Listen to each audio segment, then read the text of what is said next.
ये एग्जांपल हो गया किसका, कंपाइल टाइम इनिशियलाइजेशन का, और ये हो गया रन टाइम इनिशियलाइजेशन का ना। हाँ, इसमें ये मैं बता रहा था, इसमें आप क्या होगा, आउटपुट स्क्रीन पे सबसे पहले तो ये मैसेज आ जाएगा, एंटर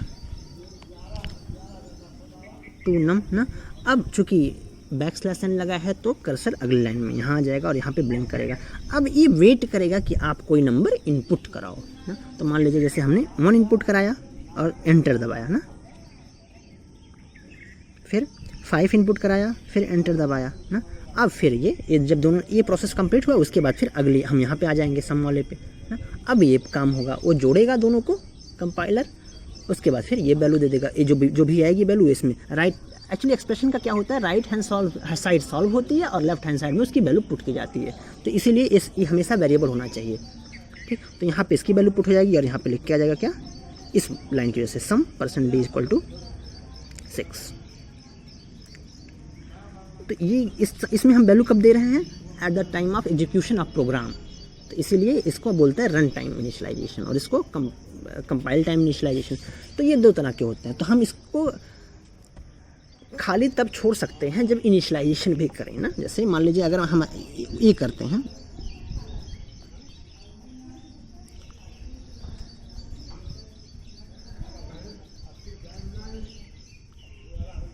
तो ये अंडरस्टूड है कि 5 एलिमेंट हैं। तो यहाँ पे 5 लिखने की ज़रूरत नहीं है, आप छोड़ सकते हो इसको ना। ये बेसिकली इनिशियलाइजेशन का पार्ट है। अभी मैं इनिशियलाइजेशन जब बताऊंगा तो इसमें आएगा कि कैसे क्या होता है।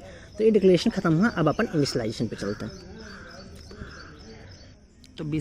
तो हम अब आते हैं इनिशियलाइजेशन ना।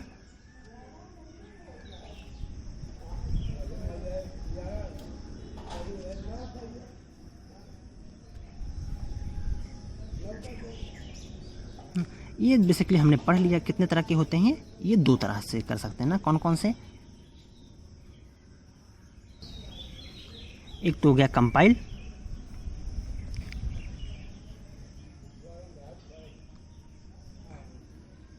टाइम, दूसरा कौन सा, रन टाइम। तो अब देखिए रन टाइम में तो कोई बहुत ज़्यादा बचा नहीं भाई, आपको आउटपुट स्क्रीन पे ले जाएगा, आप वहाँ पे वैल्यू डालोगे, इंट होगा तो इंटीजर टाइप, फ्लोट होगा तो फ्लोट, डबल तो डबल फ्लोट। आपको तो उसमें अपन कुछ कर नहीं सकते। इसमें हाँ, इसमें पहले करना तो इसमें 2 तरह की चीज़ें होती हैं ना। इसको फिर फर्दर 2 पार्ट में डिवाइड किया गया है।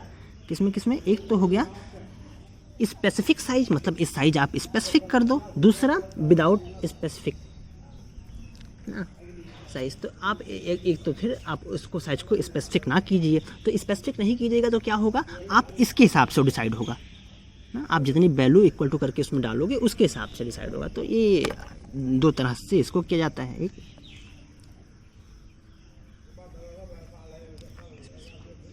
साइज और दूसरा विदाउट।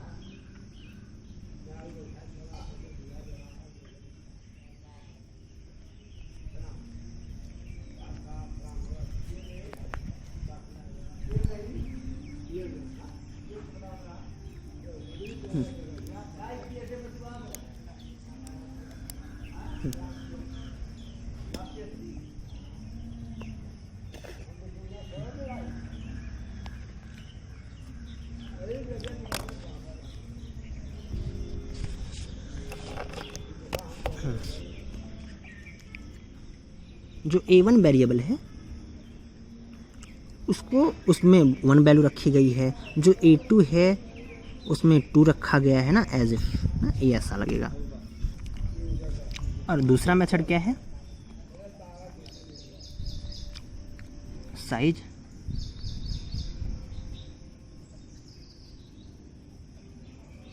स्पेसिफाइड इनडायरेक्टली ना, मतलब उसमें पता तो होता है कि 5 हैं 6 हैं क्योंकि बगल में तो लिखा ही होता है, बट इनडायरेक्टली होता है। तो ये इसका एग्जांपल ऐसा हो जाएगा।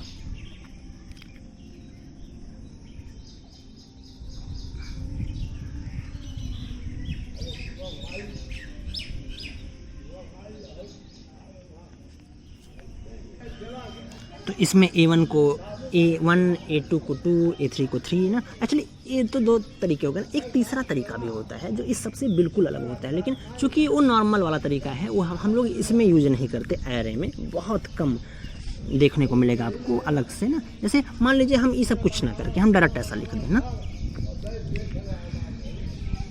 Int a1 equal to 1, int a2 equal to 2 ना। तो मतलब ऐसे जाके मैनुअली एक एक को जाके आप खुद डिक्लेयर कर रहे हो। 50 है तो 50 बार लिख के आप ऐसा भी कर सकते हो, अगर आपके पास टाइम है तो ये भी गलत नहीं है। लेकिन चूंकि मकसद आप प्रोग्राम कर रहे हो तो वही होता है ना कि आपका बहुत ज़्यादा टाइम ना लगे। अच्छा, ये तो दोनों बातें हो गई, एक तो हो गया डिक्लेरेशन, एक तो हो गया इनिशियलाइजेशन। डिक्लेरेशन में उतना कुछ घपला नहीं होता, इनिशियलाइजेशन में बड़ी दिक्कतें हैं ना, कि अगर आप इसके साइज को ये तो इसमें तो फिर भी ठीक है। आप अगर मान लीजिए इसके साइज को अगर यहाँ पे मान लीजिए 10 आपने 10 एलिमेंट के लिए डिक्लेयर कर दिया ना, मान लीजिए ये वाला प्रोग्राम, इसमें आपने 5 एलिमेंट के लिए डिक्लेयर किया, लेकिन ये वैल्यू आपने यहाँ 5 से कम रखी तो क्या होगा, 5 से ज़्यादा रख दी तो क्या होगा ना, गार्बेज वैल्यू स्टोर होगी उसमें या कुछ और वैल्यू स्टोर होगी। तो ये अपन अगले वीडियो में बताते हैं।